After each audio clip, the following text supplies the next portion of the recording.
C'est votre numéro 1. Vous avez été près donc de 100 000 à voter pour les 20 plus grandes rivalités du sport. Le numéro 1, il faut regarder clair. Et c'est un duel entre deux génies. C'est pas nous, malheureusement, c'est deux génies de Formule 1. Ce duel qui a illuminé les grands prix dans les années 80-90, une opposition sur la piste et dans les paddocks.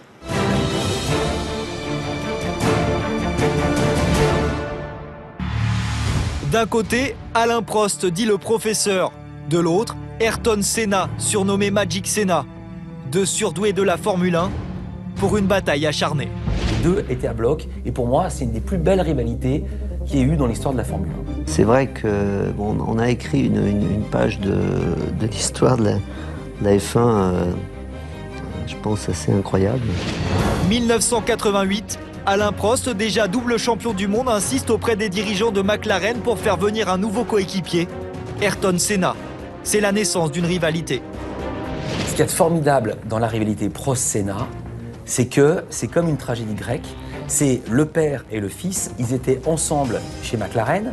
Mais là où c'est extraordinaire, c'est que non seulement ils avaient le même matériel, mais c'est Prost, comme il n'avait plus personne de son niveau, qui a demandé à Ron Dennis, le patron de McLaren, de faire venir ce jeune Brésilien qui cassait la baraque. Si je me souviens bien, il était chez Lotus Renault, mais il n'avait pas encore la voiture pour gagner. Et ils ont fait venir Senna. Et donc, il a mis le loup dans la bergerie.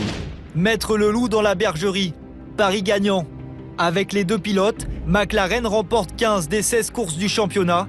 Prost et Senna forment un duo exceptionnel. Et c'est Senna qui devient champion du monde en 1988.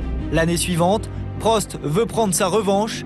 Et la rivalité s'envenime à Imola, au Grand Prix de San Marin d'abord. C'était donné, dit celui qui prend le meilleur départ, l'autre ne l'attaque pas avant le premier virage. Et ce qui s'est passé, c'est que j'ai pris le meilleur départ. Et il m'a attaqué, j'ai vu que c'était lui qui était derrière, il m'a attaqué au freinage. Donc il s'est excusé, bien entendu, après, en privé. Et depuis ce jour-là, il ne m'a plus jamais adressé la parole. Puis au Grand Prix du Japon, les deux rivaux s'accrochent. Senna repart et remporte la course, mais il sera disqualifié. Et Alain Prost devient champion du monde. Senna se rattrape en remportant les deux championnats suivants. Transféré chez Ferrari, puis Williams, Prost s'offre lui un 4e titre en 1993, avant que la rivalité ne prenne fin tragiquement.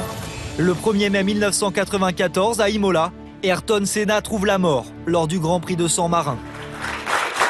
Alain Prost, Ayrton Senna, votre plus grande rivalité. Et c'est vous qui avez choisi.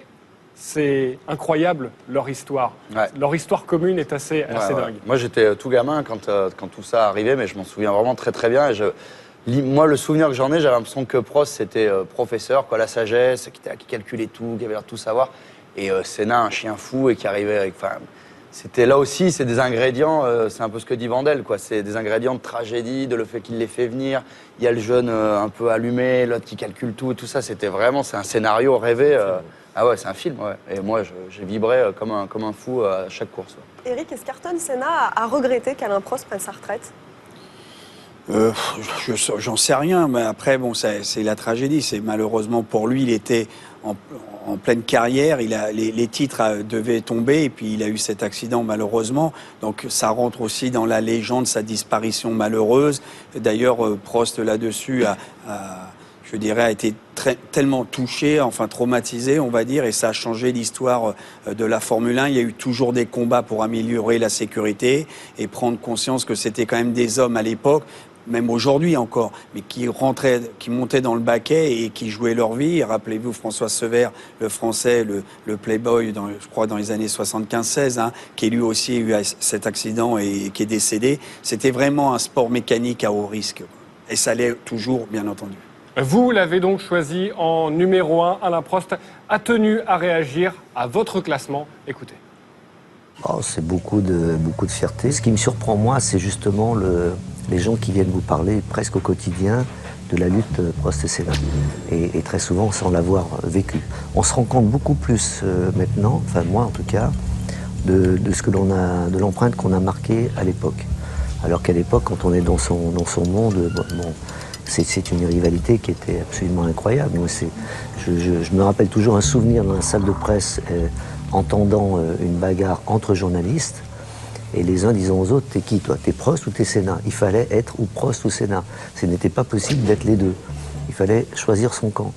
Si j'avais pas accepté que Ayrton vienne dans l'équipe, et je n'avais même pas poussé pour qu'il vienne dans l'équipe, peut-être que j'aurais eu 3, 4, 5 titres de plus, je sais pas.